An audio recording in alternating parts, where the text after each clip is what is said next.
Please enjoy our feature presentation. The Little Green Dress presents Traditions and Legacies. Today's guest, Tommy Chunn. Everyone, and welcome to the Little Green Dress presents Traditions and Legacies.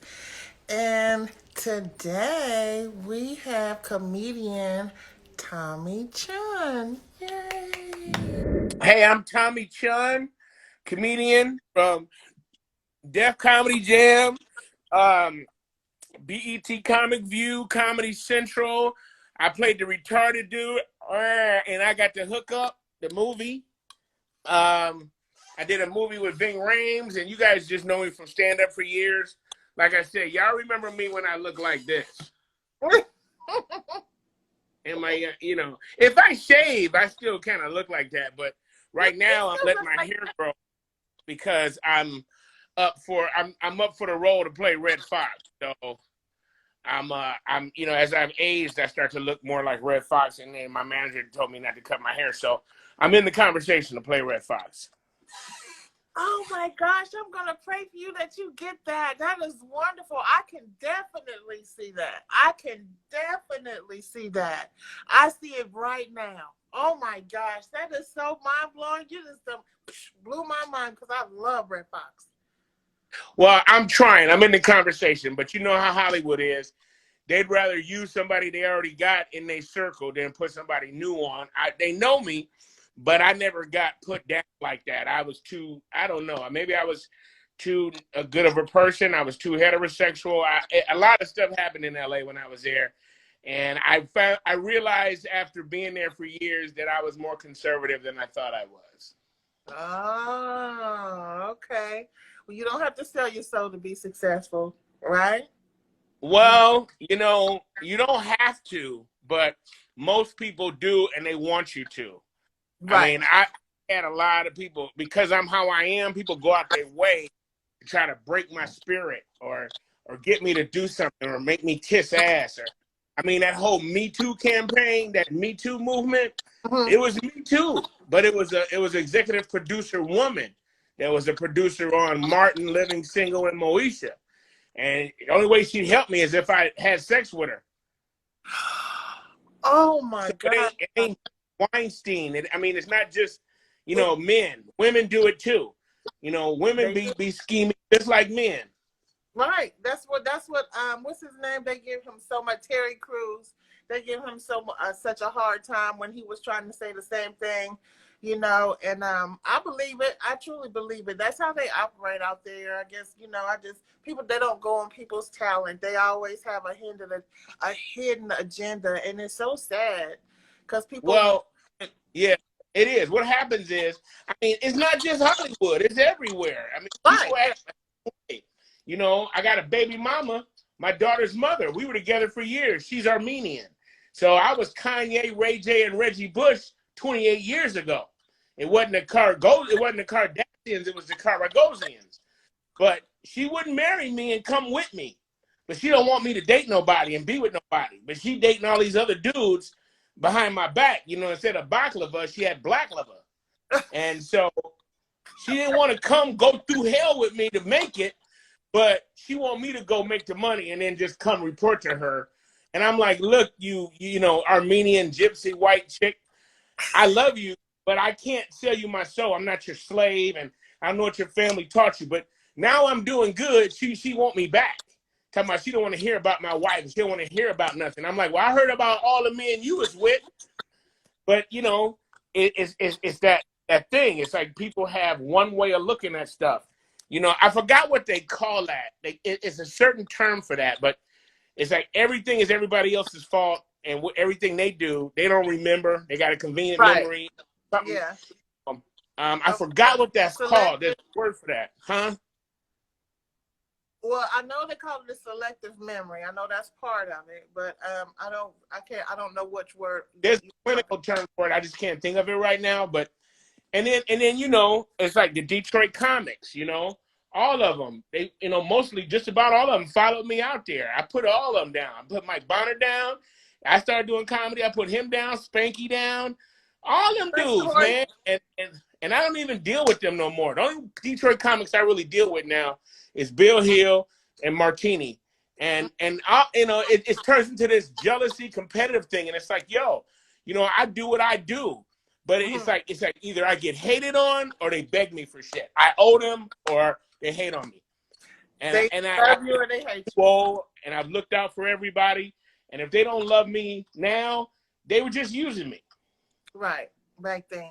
Right. Well, let's talk about your family now. Let's talk about your wife and your family traditions now. What kind of things do you guys do there? You just had a baby, right? Yeah, we just had a baby. Congratulations. Oh, thank you. All my parts still work. I'm not that old. And listen, if I need Viagra, okay. But yeah, I'm 54. Great. But my junk is 25. Okay. You feel? Okay. All right then. But me and my wife, we've been through a lot, man. We met in LA. I was doing a poetry spot. We met, and I was going through hell. I was sick and broke. People had turned on me. I was in my little studio by myself. She was like, "You ain't got no help. You Tommy Chunn. You famous." I'm like, "That's why." And so our first date was her driving from Long Beach to LA to take care of me, buy me some soup and some NyQuil. She came and washed my dishes and cleaned my bathroom. Oh, that was our first date. I never called her it was like a month or so, a couple months after we met, and I never called her because I was catching hell in my life, and all good deeds. What they say. No good deed goes unpunished. Where I had done so much for so many people that, I was drained and everybody was about taking from me giving them gigs, giving them money, setting them up with promoters and everything. My family changed. They got jealous of me. Wow. It got weird. I'm the first person in my family to ever be famous. Okay. And they couldn't handle it. So that's a big deal. Yeah, well, I took them to all my shows. I shared everything, but it was always like they're mad at me for having anything. And I work 10 times as hard as they do at their regular job, but they don't see that. So we talk about family traditions, we got a lot of negative family traditions, like my dad was married like 5 or 6 times. And in between girlfriends, my mama would mess around. She would cheat on her dude she was dating with him, and he would cheat on who he would cheat on with him. Then she was dating all these different dudes. He was dating all these different women. I mean, at a family concept, it was called Black. If our family concept was Black Enterprise, it was because, my dad was the corporation, but he had a lot of subsidiary families, and we had to merge with them, And it was like timeshare with his wives. And when he died, it wasn't going to be for profit sharing, if you know what I mean. So I dealt with that. I watched my mom all these different, and that was our family. So then what I started doing was, my brother, he would be doing stuff, messing up. She'd be dating married men. He was messing and doing stuff. And then they want to pray. They want to read Proverbs. And I'm like, y'all got me fucked up. I'm going downtown and tell these jokes. You in there masturbating and she in there dating a married man. That was our tradition. So I started a tradition of comedy because this shit was just, that's how I survived. Was that's my therapy was comedy. Because my life was toxic as hell. And people say I look, I got a happy face and I look like I came from a rich family. It's like, no, I came from Detroit, and my family was dysfunctional. And everybody, my mom was all she do is verbally slam my father and be a chauvinist and say negative things about black men, but she'd be worshiping the white men. My dad was dating all these different women, trying to find the perfect woman or a woman that wouldn't do certain things. And then he was doing his thing, and I mean, we've been through it as a family. You got a black family named Chunn. Like you got people say, "How your name Chunn? What y'all have? Shrimp fried collard greens, sweet and sour neck bones, orange chitlins." I ain't Oriental. I'm disoriented. I'm black, but my credit is Asian now. But but we had some family traditions before. But my new family tradition is, I don't know. Me and my wife, we go back to California occasionally. Our tradition is grinding and keeping that money and keeping God in our lives. And, Ain't nothing and wrong with that. and we have a tradition of working together. We don't always get along, but me and my wife, we make money good together and we Well, come up together.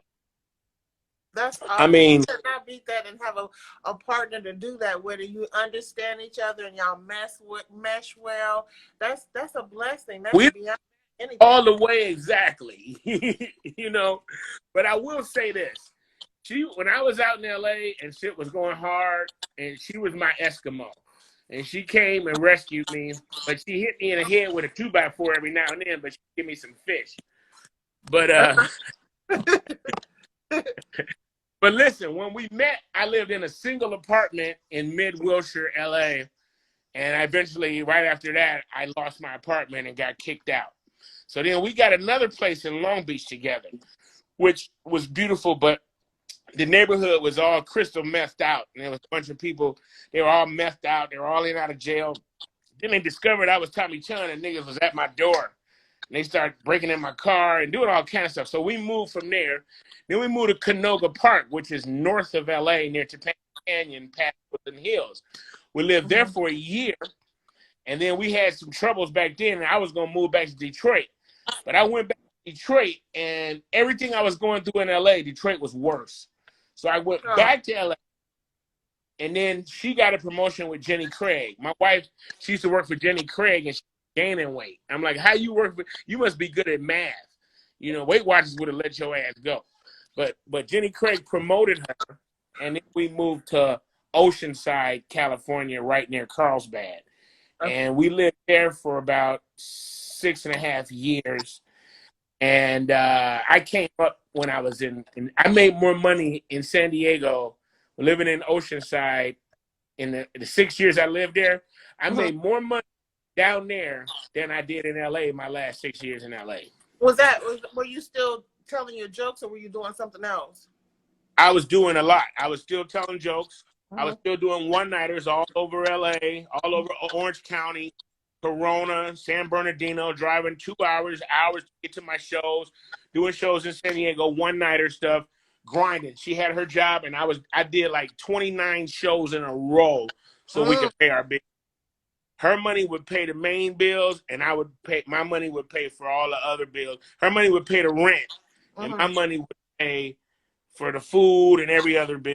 And so we were grinding, but then after a while, I got a once-a-month comedy night at a club called Rookies in Oceanside, and I had an investor for that.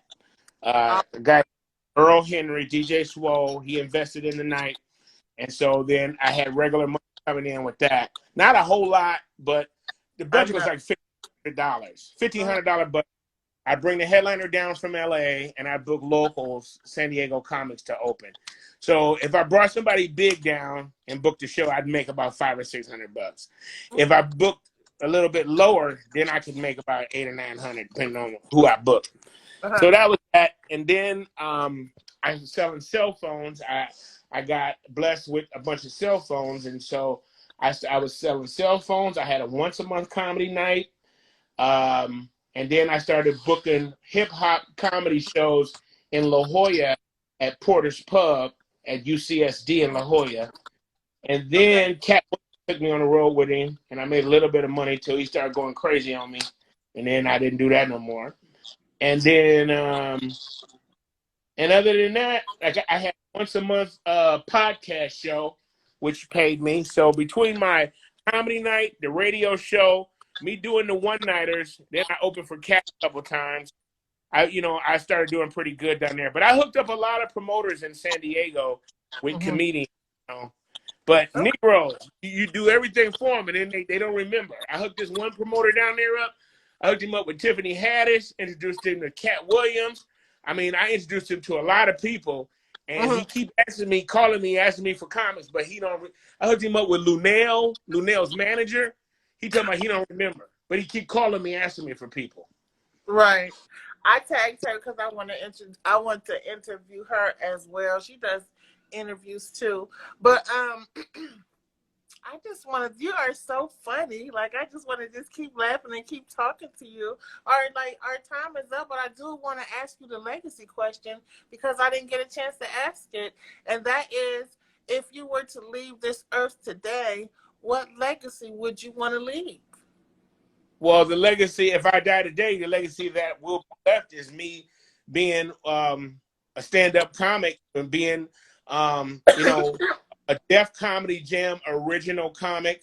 I was on the first season of Def Jam. I've worked with Master P. You know, I've done all the shows: Showtime at the Apollo, Def Jam, Comic View, Comedy Central. I've done ABC, NBC, CBS. You know, and so my legacy, it would be left as Tommy Chunn was one of the premier comedians of the 90s, Yes, he's in the 2000 era. You know, that's going to be my legacy anyway. And other than that, the legacy is my 28-year-old daughter, Tommy Chunn, and my son, Christian Chunn. Oh. And our family tradition to this date now is whenever me and my father and my brother together, we tell jokes. We just constantly tell jokes. It's constantly joking, constantly joking, constantly.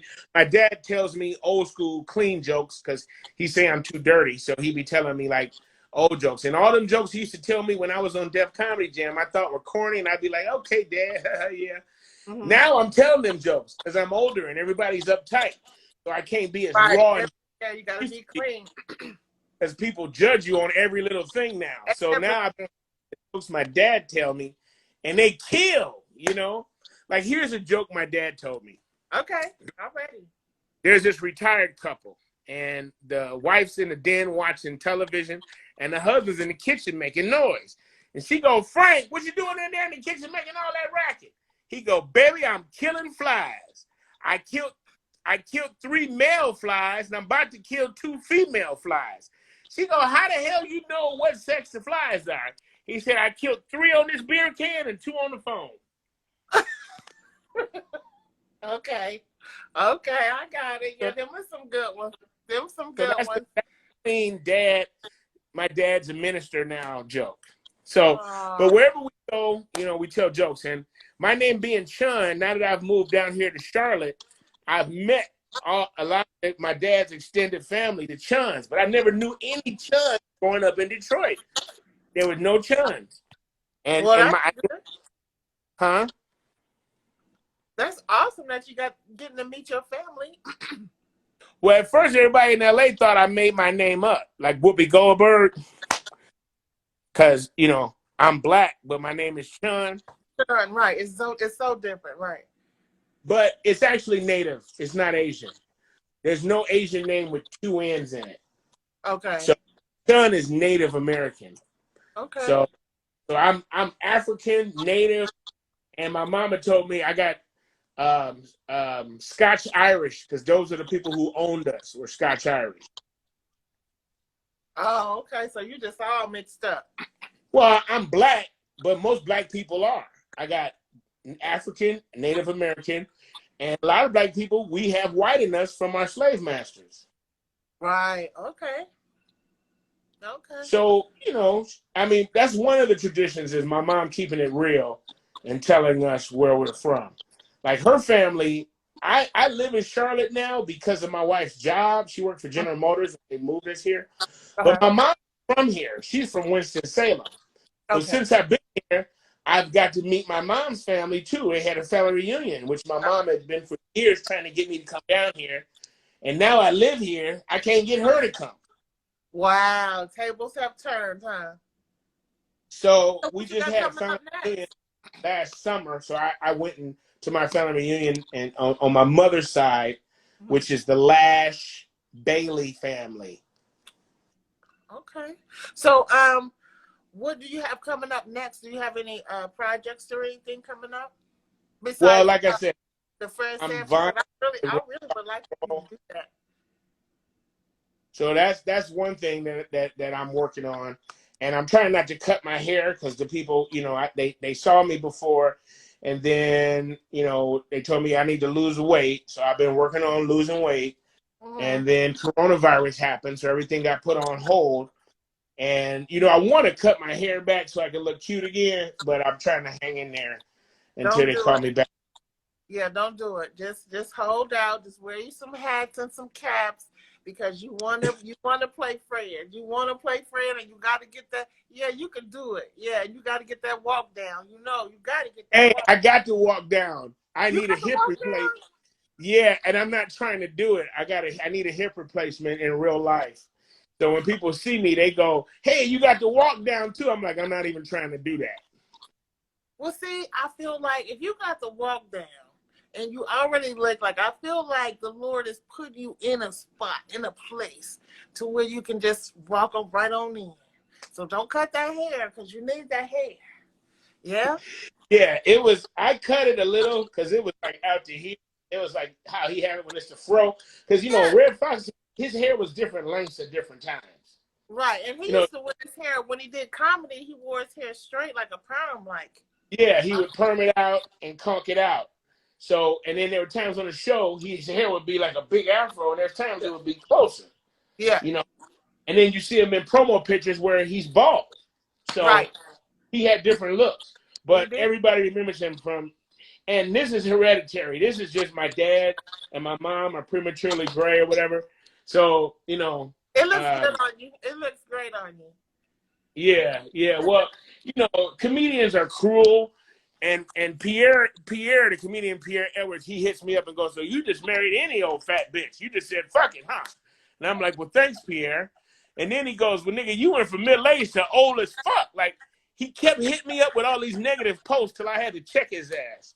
And I never had nothing against him, but, you know, like, you know what he said to me? He said, "Oh, now that you're doing good, you're doing all these posts." And I'm like, "Pierre, I've been doing posts. I've been doing posts since MySpace, nigga." But people come at me with negative stuff, man, because a lot of cats are just negative, evil, selfish dudes. And then, you know, and then I don't know, but whatever it is, I'm tired of it. And I'm like, I'm not like Lunell. I asked Lunell for help, and she told me she ain't gonna help me, but I can come to her hotel room. And I'm like, come on, really, Lunell? Bitch, you look like Spanky Hayes. How the fuck? So, you know, I've just people that I've given love to and shared with, when they get theirs, they go, "Fuck you." It's just like Leslie from Ghostbusters. She got fired from the Comedy Store. I booked her at my after hours club, and she turned and started trying to go behind my back with my boy. And then I ain't heard from her. You know what I'm saying? Like, but there was a time when she was down and out, and I was there for her. There was a time when Tony Roberts was down and out, and I was there for Tony, but I don't hear from Tony. You know, there was a time when Tony came to live with me because he was living with Hope Flood, and she put him out. But since then, niggas don't give me no love. I don't know what that's about. And these are all cats that I brought up in Detroit, and I was the man. So they look down on me now for not, they said I didn't make it or whatever. And I'm like, no, I did pretty good, but I had y'all niggas on my shoulders. But what they really mean is you didn't make enough money to take care of us, so fuck you now. Oh. But I don't hear from them. And I put them all down. Spanky, when he first time he came to LA, I picked him up at LAX. I took him to fucking Roscoe's Chicken and Waffles.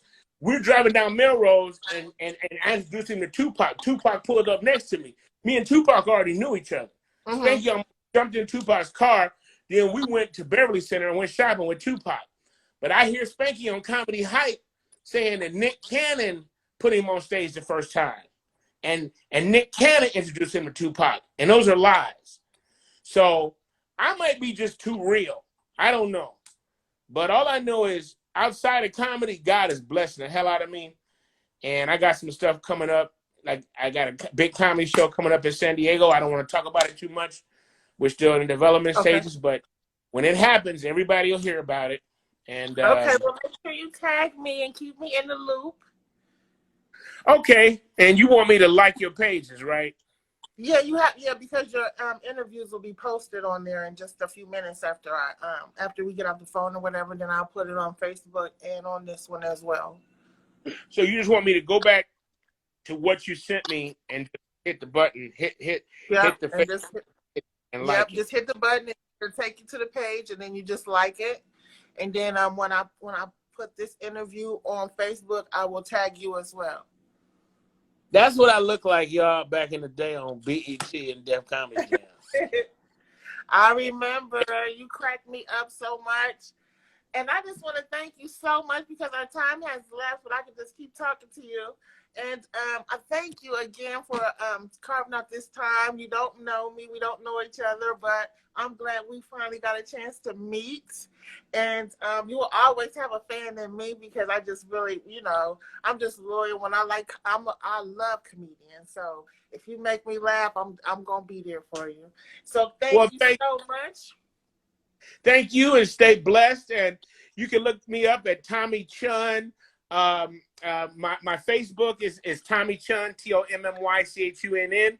My Instagram is Tommy Chunn, and I'm at TommyChunn.com or TommyChunnComedy.com. TommyChunnComedy.com is my website, and my email is TommyChunnComedy@Yahoo. So and I have a YouTube page, which is Tommy Chunn with 2 N's, CHUNN. So guys, you can look me up on there and keep following me. All right. Well, thank you so much. And I will talk to you soon and have a great day. All right, then. I'm going to tell all the dummies that I did the show. Thanks so much for watching. Please like and share The Little Green Dress Presents Traditions and Legacies. Also, click and subscribe to the YouTube channel.